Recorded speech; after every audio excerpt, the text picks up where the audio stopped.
I believe that we've had, strong black leaders, throughout time. It's just that most people don't, put them in history. I mean, even case in point, you would ask the average black about Paul Robeson, and people will have their opinion on that. But the reality is when you have a man that, his father was a slave, or in that forced labor, owned by somebody. This guy graduated from Columbia, from Rutgers University, That's and all-American football player. Graduated from Columbia University, and actually I found out when he came to Columbia, they had a parade for him in Harlem. And then this man, while he graduated from Columbia, couldn't get work, as far as for what his level was, and got into acting and doing other things and sang, spoke 23 different languages. All of these things. This is black leadership. Yep. And it wasn't okay. People are like, well, what movement did he lead? The reality is that for us, imagery is the enemy. And when they started the in Hollywood, right? When the first Birth of a Nation, this movie that they started. And during that time of Reconstruction, they showed us the imagery that they pushed out. And it was a silent movie before a movie even had sound. They pushed out this savage image, this image of this, man that wanted to get a white woman and doesn't know how to govern himself. And so they've always pushed that. While Paul Robeson, at that same time, would refuse to get into those type of movies because he knew that this projected imagery that they was illuminating around the rest of the world to the people would be something that would work against him, because even when he died and the individuals that were played in these movies died, they would continue to push this type of imagery. Absolutely. And so they don't want us to know that there was a black man that was, that can be able to speak 23 different languages, that can be an all-American athlete, that can be able to stand up and not play sample movies. Absolutely. So that's leadership, but it's leadership in a different way. Then we also have the political ones, we have the business ones, we have the religious ones. We have so many different types of leaders that most of the people don't talk about. Absolutely, but that's exactly what my point is. My point is that the people who drag you into the system, when you start calling yourself Republican and Democrat, and you start calling yourself American, are the people who are dragging you into the system. They don't represent the vast masses of black people, and they never have. All right, what they represent is an interest that says I can get closer to being white, and it means many times that you have to look down on your own people in order to do that. You don't have that. Into it. You don't have. That's right. You don't have that from Henry Highland Garnett, 1870s. All right, he's one of the first Pan-Africanists. You don't have that from him. You don't have that from Nat Turner. He's saying revolution. We have to free ourselves from the yoke of these people. You don't have that even from Frederick Douglass. And I honor Nat Turner for what he did, but that was an act that he did. Right. There's movements that were done by other people. Absolutely. Yes, okay, it's great. But in order for us to be able to have a change that's going to be affected for all of us, it actually has to come from different avenues, not just an act. Okay, I'm going to go up and I'm going to kill these white people. I'm going to show that we're going to stand up. We're not going to just lay down and be slaves. Right. But there's going to be other people that's going to have to gain skills. People are going to have to work. People are going to have to teach. There's, people actually may have to get involved in the politics, but not let that. That's the issue. Lead them. It's just like we always say, you can have a lot of money, but don't let the money run you. That's right. But that's exactly what the argument is. That's exactly what I say in Blackface.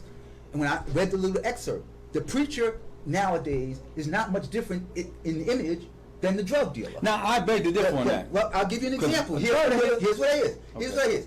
You say that a drug dealer, he's selling something that's illegal, and it's to the detriment of the community. Now, more than just a detriment. Okay, well, let's talk about whether it's a detriment. To the death. Whether if I give you a drug and that drug is illegal and it harms you, or if I give you a philosophy and that philosophy harms you, which means, see, you can transfer the drug from me to you, but you transfer philosophies through decades. Okay. The concept of black superiority, we had a thing called the talented test in that Reconstruction we were talking about, right? That's Du Bois. That's T. Thomas Fortune. That's those intellectuals. You have your Booker T. Washington. But who are the architects wait a minute, who are the architects of eugenics? Right, who are the ones who supported eugenics? I'm going back to this drug thing because I bring it destroyed the cultural movement that we had in New York City. And of all the people coming from all over the world and all the different cultures and all the great leaders and all the, like you said, Adam Clayton Powell and Malcolm X and all of these people, and putting that and building a culture of thinkers, of mindset, of development. And those people that joined the enemy and sold the heroin to our people. Who did that? Who did that? Look. Wait. I'll let you talk. I'm not one of them people that will say, "Oh yeah, but you know what? They had the planes and they brought it in, brother." One thing is this: I don't have to sell it to my people. Agree. And if I sell it to my people and sell them drugs and destroy my people, I say, "Oh well, I couldn't get a job." How different is that than importing? How different is that than slave? That's exactly my point. You're making my point. How different is that than a philosophy that you accept that destroys your people? How different is that? Two. One is you're talking about. Let's look at it. We'll just look at the example. Let's look at Harlem. So let's look at the effect. Now, in that short, in 1918 to 1930, Harlem was the home of eugenics, and it was black leadership that was backing eugenics, and that is that there were inferior. And even with that, we still had the Malcolms, we still had the Adam Clayton Powell, we still had the growth. Now let's go. Now let's go 1968. 1968, after the riots. But don't go after the riots. Go before the riots. But no, I'm talking about the riots create I'm talking about Black Revolution. Okay, good. Black Revolution. What happens is with Black Revolution signing up to be the #1 killers of the black community, bro. The reality is this. You know, here it is. When, like, if you read my father's book, Who Took the Weight? Well, during my father's generation, the drug dealer was the enemy. That's right. The pimp was the enemy. That's In right. the book, they talk about cutting off the heads of the drug dealers. Absolutely. And cutting them, you find the heads and bodies of the pimps in the park, and then we go from that. To them being the heroes. What difference is he from Nat Turner? Who? What? Where? What difference is your father's philosophy from Nat Turner's or Denmark Vesey's? When they say, if you want to participate with them in that system, we have to kill you first. Mine is going back to the heroin, bro. Okay, I'm saying going back to it because the two phases. Because all I can know is my community, New York City, Bronx, Manhattan. Let's talk New York City. So going back to the heroin and the effect of what the drugs did and the people, like you say, yes, it's a bad thing when a black joins in and says, "I'm going to be a part of the Republican Party and sell the people this philosophy. I'm going to be part of the Democratic Party and sell the people this. I'm going to be part of the Ku Klux Klan, whatever, and sell the people." But when somebody says that I'm going to be part of the demons and go out and sell heroin to the people, seeing what it's doing to the babies, seeing what it's doing to the children, seeing how it's destroying the community, right? And then after, when the crack comes up, and seeing what it's doing, and seeing how you talk about social, you talk about spiritual, how much it destroyed people, how much when the people had the heroin, the people that was righteous people became unrighteous because of the drug that they had.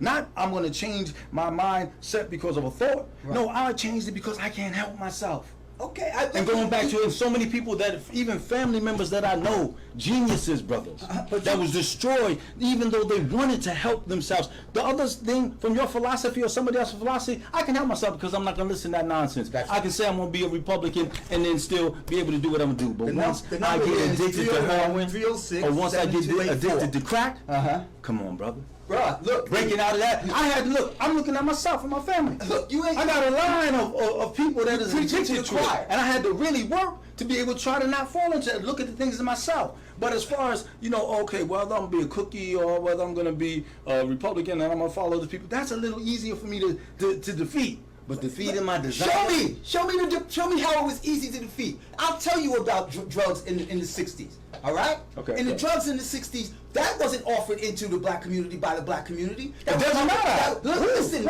Listen closely. Okay. All right?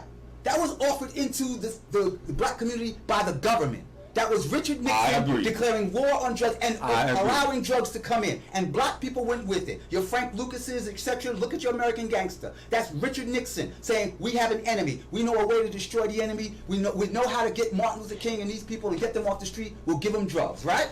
So they gave them drugs. But where did the drugs come from? They came from a system, the same system that we are bringing our kids in each and every day. Wait a minute. This is one of your pet arguments too, because I'm getting ready to get to it. Okay. Here's what it is. Now, so after Nixon, you get Ronald Reagan. Now you got crack cocaine is coming into our system. You can get rich quick. And the whole philosophy that our politicians, because now you got black politicians from 65 to 69, the same people that King was saying, we need to have a radical revolution of values, who are now saying, no, we don't want to do that, Dr. King. We okay with the system the way it is. The same thing they said with the Civil War, we're okay with the system the way it is until it flipped on them. And it flipped on them with crack cocaine. Crack cocaine is just another example of lynching, as far as I'm concerned. I mean, you got Black Wall Street burned down to the ground. You got Red Summers, black people being lynched in all over the place by whites. The only difference now is that black people are now participating in the system the way every other culture has participated in the system against black people, and it's by virtue of the leadership that says we're better than them niggas.